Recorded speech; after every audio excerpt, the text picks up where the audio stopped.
ఇప్పుడు వినాయక చవితికి వినాయకుడు ముందు పెట్టి పూజలు చేసినటువంటి ప్రసాదం పెడితే మీరు తింటారా? నేను ప్రార్థన చేసుకుని తింటా, ఎందుకంటే నేను వినాయకుడిని నమ్మను కదా. నేను వినాయకుడి దగ్గర పెట్టిన ప్రసాదం నేను మీకు పెడతా, మీరు తింటారా? తింటాను అంటున్నాను కదా, తింటాను. నేను అంటున్నాడు ప్రసాదం అనేది రాముడి బొమ్మ దగ్గర పెట్టినా, మరియమ్మ బొమ్మ దగ్గర పెట్టినా, యేసు ప్రభు బొమ్మ దగ్గర పెట్టినా ఆ ప్రసాదం అనే పదార్థంలోకి ఏదైనా వస్తుందా? అదేమైనా పెరుగుతుందా? అదేమైనా తరుగుతుందా? అదేమైనా వేడిగా ఉంటుందా? అలాగే ఇంక చల్లగవదా అంటున్నాడు. ఆయన ఏమంటున్నాడు తెలుసా? వేడిగా ఉన్నది చల్లగా అవుతుంది తప్ప దాంట్లో ఏ మార్పులు చేర్పులు రావు. కాబట్టి ఏ బొమ్మ దగ్గర పెట్టిన ప్రసాదమైనా నేను తింటా. ఆ క్రాంతి గారు అడుగుతున్నారు, ప్రసాదం తినచ్చా? వినాయక చవితిలో దేవుని దగ్గర పూజ చేసిన ప్రసాదాన్ని నేను మీకిస్తే తింటారా అని సూటి ప్రశ్న అడిగారు విజయప్రసాద్ రెడ్డి గారిని. ఆయన అన్నాడు, నిర్మోహమాటంగా, నిరభ్యంతరంగా, నిర్భయంగా ఆయన అంటున్నాడు, నేను తింటాను అంటారు. ఈ క్రాంతి గారు మరలా అడిగారు, వినాయక చవితిలో పూజ చేసిన ప్రసాదం మీకు ఇస్తే తింటారా అంటే ఆయన అంటున్నారు, నేను తింటాను. కొంచెమైనా ఇంకిత జ్ఞానం ఉండక్కర్లా ఈ సేవకుడికి? కొంచెమైనా కామన్ సెన్స్ ఉండక్కర్లా? అసలు బైబిల్ చదువుతున్నారా? చదివి ఏం చేశారు? ఏం నేర్చుకున్నారు? ఇంతకాలం మీరు చేసిన బోధలేంటి? అసలు మీరు ఏం చేద్దాం అనుకుంటున్నారు? క్రైస్తవ్యాన్ని, మీ సంఘాన్ని మీరు ఎలా నడిపిస్తున్నారు? నాకు అర్థం కావట్లేదు. అసలు ఈ సేవకును చూస్తే నెక్స్ట్ జనరేషన్ సేవకులు ఏమైపోతారు? క్రైస్తవ్యం ఏమైపోతుంది? ఎటు వెళ్ళిపోతుంది? అర్థం కావట్లేదు. ముందు ఏమో ఆ సహోదరితో వరలక్ష్మీ వ్రతానికి వెళ్ళొచ్చు అంటే పండగలకి, హైందవుల పండగలకి వెళ్ళొచ్చు, పూజ చేయకుంటే చాలన్నాడు. ఇప్పుడేమో ప్రసాదాలు తినొచ్చు. ఇప్పుడు రెండింటిని కలుపుదాం. హైందవుల పండగలకి వెళ్ళొచ్చు, ప్రసాదం కూడా తినొచ్చు క్రైస్తవులు. ఇది అన్నమాట. పూర్తిగా కలిపి జోడించి చూస్తే క్రైస్తవులు హైందవుల విగ్రహారాధ పండగలకి వెళ్ళొచ్చు, ప్రసాదాన్ని కూడా తినొచ్చు. పండగలకి వెళ్ళొచ్చు, పూజ చేయకూడదు, ప్రసాదాన్ని తినొచ్చు, దేవునికి స్తోత్రం అనుకొని తినాలి. ఏం నేర్పిస్తున్నారు సార్ పనికి మాలిన బోధ మీరు? క్రైస్తవుల్ని తప్పుదావ పట్టించడానికి ఇదేనా? క్రైస్తవుల్ని పాడు చేయడానికి సిద్ధపడిపోయారు మీరు? మీరు సేవకులేనా? అసలు పరిశుద్ధ బైబిల్ గ్రంథం పట్టుకున్న సేవకులేనా మీరు? హైందవుల పండగలకు వెళ్ళొచ్చు అని చెప్తున్నారు, ప్రసాదం తినొచ్చు అని చెప్తున్నారు, జై శ్రీరామ్ అని చెప్పొచ్చు అని చెప్తున్నారు. ఇంకేముంటుంది తొక్క క్రైస్తవ్యంలో? అన్నీ అయిపోయాక ఇంకా భక్తి చేయనికి ఏమి లేదు కదా. క్రైస్తవుని రోషం లేకుండా తయారు చేస్తున్నారు మీరు. ఇలా మాట్లాడితే హైందవుల్ని రెచ్చగొడుతున్న అభినయ్ దర్శన్ మతాలను రెచ్చగొడుతున్నా. నేను మతాలను రెచ్చగొట్టట్లా. నా చుట్టూ ఉన్న ఫ్రెండ్స్లో 80% హైందవులు, ముస్లిమ్సే ఉన్నారు. వాళ్ళందరినీ నేను ప్రేమిస్తాను, వాళ్ళు నన్ను ప్రేమిస్తారు. నా చుట్టుపక్కల ఇరుగు పొరుగు వాళ్ళలో హైందవులు, ముస్లిమ్స్ ఉన్నారు. నేను వాళ్ళని ప్రేమిస్తాను, గౌరవిస్తాను. వాళ్ళు నన్ను ప్రేమిస్తారు, గౌరవిస్తారు. అంత మాత్రాన వాళ్ళ పూజారి విగ్రహాల పండుగ నేను వెళ్ళను. వాళ్ళు నాకు ప్రత్యేకంగా చేస్తామన్నా నేను వెళ్ళను. వాళ్ళ ప్రసాదం ఇస్తే నేను తిన్నా. క్రీస్తు రక్తంలో కడగబడిన వాడిని నేను.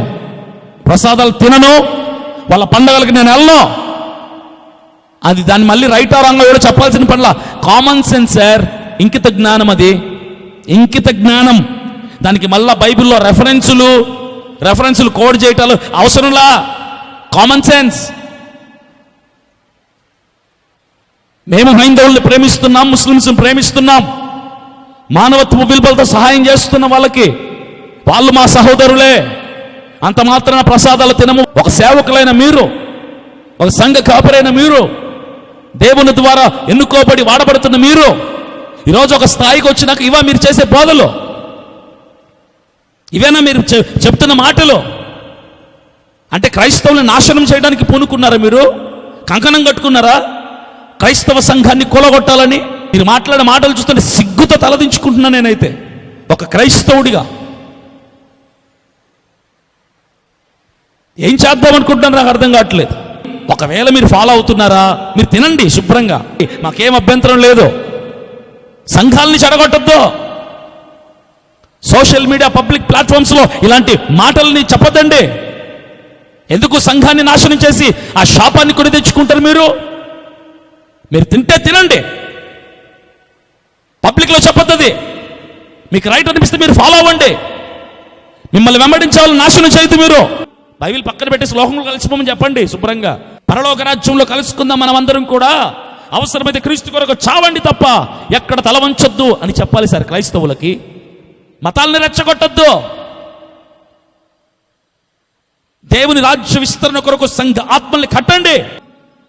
క్రైస్తవుడు సింహం వలె ఉండాలి, కుక్క పిల్లలాగా అయిపోకూడదు.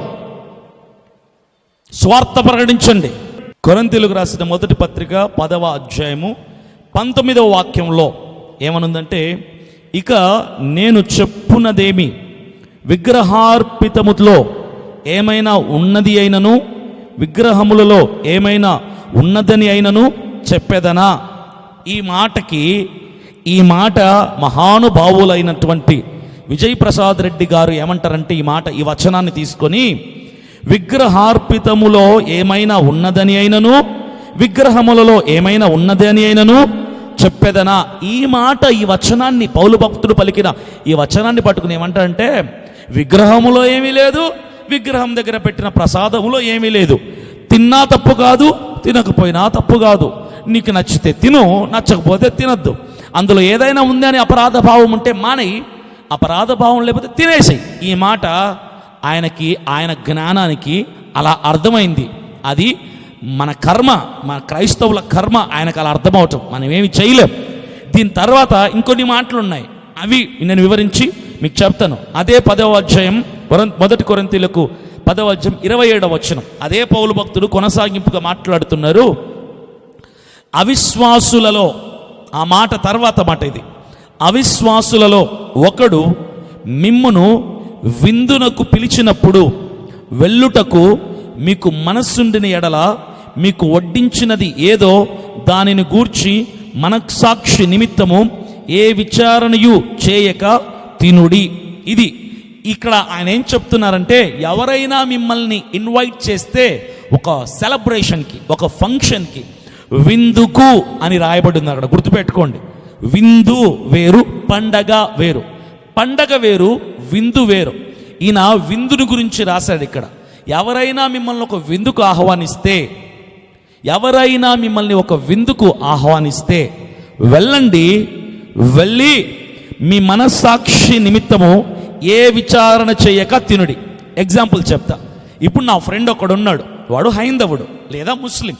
అయితే వాడు నన్ను ఏం చేశాడంటే, వాళ్ళ చెల్లి పెళ్ళికో లేదా వాళ్ళ అన్న పుట్టినరోజుకో లేదా వాళ్ళ మ్యారేజ్ డేకో నన్ను ఇన్వైట్ చేశాడు. ఇన్వైట్ చేస్తే నేను వెళ్ళొచ్చు, నేను సేవకునైనా క్రైస్తవునైనా వెళ్ళొచ్చు. ఎందుకంటే వాడు ఆహ్వానించింది వాళ్ళ ఫ్యామిలీ అకేషన్కి, ఫ్యామిలీ సెలబ్రేషన్కి నన్ను ఇన్వైట్ చేశాడు కాబట్టి గౌరవప్రదంగా నేను వెళ్ళొచ్చు. వెళ్ళిన తర్వాత అక్కడ మటన్ బిర్యానీనో, చికెన్ బిర్యానీనో, పప్పు అన్నమో, సాంబార్ అన్నమో పెడతాడు. పెట్టినప్పుడు నేను లక్షణంగా నాకు నచ్చినంత తోచినంత తినేసి నేను ఏదైనా వాళ్ళకు గిఫ్ట్ ఇచ్చేసి వచ్చేయచ్చు. ఇది పౌలు భక్తుడు చెప్పినటువంటి వివరణ. ఇది విందుకు ఎవరైనా మిమ్మల్ని పిలిచినప్పుడు వెళ్ళుటకు మీకు మనస్సు ఉండి ఎడల మీకు వడ్డించినది ఏదో దానిని గూర్చి మనస్సాక్షి నిమిత్తము ఏ విచారణ చేయక తినుడి. ఇప్పుడు నన్ను ఫంక్షన్కి ఇన్వైట్ చేశాడు నా ఫ్రెండ్, నేను వెళ్ళిపోయాను, గిఫ్ట్ ఇచ్చాను, భోజనం పెట్టారు. రే, ఇది ఏమైనా పూజ చేసిందా, ఇది విగ్రహం దగ్గర పెట్టారా, దీంట్లో ఏమైనా కలిపారా అని ఎంక్వైరీ సర్వే చేయకుండా తినచ్చు. దేనికి వెళ్ళినప్పుడు? విందుకు వెళ్ళినప్పుడు. విందు అంటే ఏంటి? పెళ్లి రోజో, పుట్టినరోజో, లేదంటే వివాహ దినోత్సవమో, జ్ఞాపకార్థ కూడికనో, ఇలాంటివన్నమాట విందు అంటే. వాటికి వెళ్ళొచ్చు, అక్కడ పెట్టిన భోజనం తినచ్చు. అక్కడ పూజలు ఏమి చెయ్యరు, పూజ చేసిన ప్రసాదాలు ఏమి భోజనంగా మనకు పెట్టరు. కాబట్టి వెళితే మీ మనస్సాక్షి నిమిత్తము ఏది కూడా విచారణ చేయకుండా శుభ్రంగా తినేయండి. అది పౌలు భక్తుడు చెప్పాడు. ప్రసాదానికి, పండక్కి, పూజకి ఇక్కడ సంబంధం లేదు. విజయప్రసాద్ రెడ్డి గారికి వాక్యం ఎలా అర్థమైందంటే, విందు ప్లేస్లో ఆయన పండగ పెట్టుకున్నాడు. ఆయన పండగని ఆ ప్లేస్లో పెట్టేసుకొని పండగకి వెళ్ళిపోయినప్పుడు ప్రసాదం ఇస్తే ఇక్కడ ప్రసాదం అని రాయబడలేదు, విగ్రహార్పితం అని కూడా రాయబడలేదు. ఇక్కడ వడ్డించినది. ప్రసాదాన్ని ఎవరు వడ్డించరు, గుర్తుపెట్టుకోండి. ప్రసాదం అనేది చేతిలో పెడతారు. ప్రసాదం అంటే ప్లేట్లో, పళ్ళెంలో పెట్టరు, గ్లాస్ ఇచ్చి కూర్చోబెట్టి పెట్టరు. ప్రసాదం అంటే చేతిలో అంత పెడతారు, అంత కొంచెం పెడతారు, అంతే. కానీ ఇక్కడ రాయబడింది, విందుకు పిలిచినప్పుడు మీకు వడ్డించినది ఏదో, వడ్డించినది, ప్రసాదం వడ్డించరు, భోజనం వడ్డిస్తారు. వడ్డించిన దాన్ని గురించి ఏ విచారణ చేయక తినండి అని చెప్పాడు. ప్రసాద్ రెడ్డి గారికి, విజయప్రసాద్ రెడ్డి గారికి ఇది అర్థమైంది. ఎలాగో తెలుసా? పండక్కి వెళ్ళినప్పుడు, పూజ చేసినప్పుడు, ఆ విగ్రహార్పితమైంది ఏదైనా మీకు ఇచ్చినప్పుడు అది మనస్సాక్షి నిమిత్తము ఏ విచారణ చెయ్యక తినేసేయచ్చు. మీ మనసులో దేవుణ్ణి స్తుతించుకొని తినేసేయచ్చు అని ఆయన విందు ప్లేస్లో పండగ పెట్టుకున్నాడు, భోజనం ప్లేస్లో ప్రసాదం పెట్టుకున్నాడు. దానికి మనం ఏం చేస్తాం? 28వ వచనం, అయితే ఎవడైనను మీతో ఇది బలి అర్పించబడినదని చెప్పిన ఎడల అట్లు తెలిపిన వాని నిమిత్తమును మనస్సాక్షి నిమిత్తము తినకుడి. సూపర్. విజయప్రసాద్ రెడ్డి గారికి ఈ ఒక్క వచనం చాలు సమాధానంగా. అయితే ఎవడైనను మీతో ఇది బలి అర్పించబడినది అని చెప్పిన ఎడల అట్లు తెలిపిన వాని నిమిత్తము మనస్సాక్షి నిమిత్తము తినకుడి. అర్థమైంది కదా? చిన్న పసిపిల్లడికి కూడా అర్థమవుతుంది ఈ వివరణ, ఈ యొక్క భావం. ఇప్పుడు క్రాంతి గారు ఉన్నారే, ఇంటర్వ్యూ చేస్తూ మీరు వీడియో చూశారు కదా, ఆయన ఏం చెప్పాడు చెప్పండి? వినాయక చవితిలో విగ్రహం దగ్గర పూజ చేసిన దాన్ని మీకిస్తే తింటారా అని అడిగాడు. సూటిగా అడిగాడు. ఆయన తప్పేం లేదు పాపం. క్రాంతి గారు చాలా స్పష్టంగా వివరంగా చెప్పాడు. మేము వినాయక చవితి దగ్గర పెట్టినది, పూజ చేసినది, ఆ ప్రసాదం మీకు ఇస్తే తింటారా అన్నాడు. బైబిల్ ఏం చెప్పింది? ఎవడైనా మీతో ఇది బలి అర్పించబడినదని చెప్పిన ఎడల తెలిపిన వాని నిమిత్తము మనస్సాక్షి నిమిత్తం తినద్దు. విజయప్రసాద్ రెడ్డి గారు ఏమన్నారు? నేను తింటా, నేను వినాయకుడి దగ్గర పెట్టిన ప్రసాదం నేను మీకు పెడతా, మీరు తింటారా? తింటాను అంటున్నాను కదా, తింటాను. మీరు తింటారు. మీరు పాడైపోతుంటే పాడైపోండి, మేమేం చేస్తాం? ఎందుకు లక్షల మంది అమాయకపు ప్రజల్ని పాడు చేస్తారు అంటున్నాను నేను. బైబిల్లో స్పష్టంగా ఉంది, ఎవడైనా ఇది విగ్రహం దగ్గర పెట్టిందని చెప్తే తినొద్దని. క్రాంతి గారు మిమ్మల్ని అడిగారు, వినాయక చవితి దగ్గర పెట్టింది తింటావా అంటే నేను తింటా అన్నారు. మీరు అంటే మీరు బైబిల్కి వ్యతిరేకం కాదా? విరుద్ధం కాదా? మీరు చేస్తుంది బోధ తప్పు కాదా? కళ్ళు తెరుచుకోండి ఇప్పటికైనా. నెక్స్ట్ మరొక వాక్యాన్ని చదువుతాను నేను. ప్రకటన గ్రంథము 2వ అధ్యాయం 20వ వాక్యం. ప్రకటన గ్రంథము 2వ అధ్యాయము 20వ వాక్యం. అయినను మీ మీద తప్పు ఒకటి నేను మోపవలసి ఉన్నది, ఏమనగా తాను ప్రవక్తినని చెప్పుకొనుచున్న యెజబేలను స్త్రీని నీ ఉండనిచ్చి ఉన్నావు. జారత్వము చేయుటకును విగ్రహములకు బలి ఇచ్చిన వాటిని తినుటకును అది నా దాసులకు బోధించుచు వారిని మోసపరుచుచున్నది. స్పష్టంగా ఇంతకుముందు కొరింథీయులకు రాసిన పత్రికలో పౌలు భక్తుడు చెప్పింది చూసాం. ఇది పరిశుద్ధ బైబిల్ గ్రంథంలో చివరి 66వ పుస్తకమైన ప్రకటన గ్రంథంలో మనం చూస్తున్నాం. ఏమని?